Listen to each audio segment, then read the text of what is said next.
दिबियापुर के पास अरियारी गांव के दो जिगरी यार थे, शिबू और राज।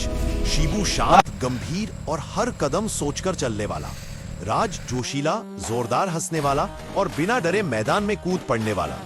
दोनों बचपन से साथ साथ छोटी मोटी शरारतें करते थे, लेकिन दिल के सच्चे। दिबियापुर में ही रहते थे डॉक्टर अंकित दुबे। अंकित दिबियापुर के मशहूर डॉक्टर थे, जो अपने क्लिनिक में मरीजों को देखते और रात दिन लोगों की सेवा करते थे। वो बहुत नेक दिल थे, लेकिन लड़ाई झगड़े से दूर रहते थे। बंदूक या तलवार उसके हाथ में कभी नहीं आई थी। गब्बर का नाम सुनकर वो चुप हो जाते, सोचते कि हिंसा का जवाब हिंसा से नहीं बल्कि समझ से दिया जाना चाहिए। लोग उसे प्यार से डॉक्टर साहब कहते। अंकित के दिल में बस एक ही बात थी, किसी की जान बचाना। एक दिन दिबियापुर के पास अरियारी से शिबू और राज को बुलावा आया रामगढ़ गांव के रिटायर्ड हवलदार ठाकुर साहब का। गांव पर खतरनाक आतंक मचाता था डाकू गब्बर। उसने ठाकुर के पूरे परिवार को बेरहमी से मार डाला था और बदले में ठाकुर के दोनों हाथ काट दिए थे। अब ठाकुर अकेले थे, लेकिन उनके दिल में बदले की आग धधक रही थी। ठाकुर ने कहा, अरियारी के बहादुर बेटो, गब्बर को जिंदा पकड़ कर लाओ, रामगढ़ को आजाद कराओ। जो मांगोगे वो मिलेगा। शिबू और राज रामगढ़ पहुंचे। साथ में डॉक्टर अंकित दुबे भी आ गए, क्योंकि दिबियापुर से रामगढ़ ज्यादा दूर नहीं था और गब्बर के हमलों में घायल लोगों की संख्या बढ़ती जा रही थी।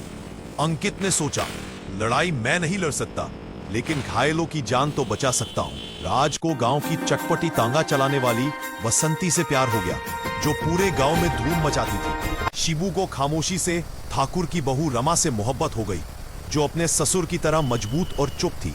गब्बर के गुंडे गांव पर बार बार हमला करते। शिबू और राज ने गांव वालों को बंदूक, लाठी और हौसला सिखाया। डॉक्टर अंकित दुबे दिन रात घायलों का इलाज करते, पट्टी बांधते, दवा देते, ऑपरेशन करते। धीरे धीरे गांव वालों ने देखा कि डॉक्टर की हिम्मत अलग तरह की है। वो मौत के मुंह से लोगों को छीन लाते थे। एक दिन होली की रात गब्बर ने सबसे बड़ा धावा बोला। शिबू और राज सीधे गब्बर के अड्डे पर जा धमके। डॉक्टर अंकित भी उनके साथ थी, क्योंकि उसे पता था कि लड़ाई में बहुत घायल होंगे। जोरदार लड़ाई हुई, गोलियां बरसी, तलवारें चमकी, धमाके गूंजे। राज घायल हो गया। गब्बर ने उस पर तलवार उठाई। तभी डॉक्टर अंकित आगे आ गए। उसके हाथ में बंदूक नहीं, सिर्फ एक इंजेक्शन था। उसने तेजी से गब्बर के पास पहुंचकर उसे बेहोश करने वाली दवा का इंजेक्शन लगा दिया। गब्बर गिर पड़ा। शिबू और राज ने मौका देखकर उसे जंजीरों में जकड़ लिया। ठाकुर साहब ने अपने पैरों से गब्बर को कुचलकर अपना बदला पूरा किया। रामगढ़ आजाद हो गया। डॉक्टर अंकित दुबे अब पूरे इलाके के हीरो बन गए। दिबियापुर से रामगढ़ तक लोग उनकी बहादुरी की बातें करते। गांव वाले बोले, डॉक्टर साहब ने दिखा दिया, कलम और दवा भी बंदूक से ज्यादा ताकतवर हो सकती है। राज बसंती के साथ खुशी खुशी रहने लगा। शिबू रमा के साथ नई जिंदगी शुरू करने लगा।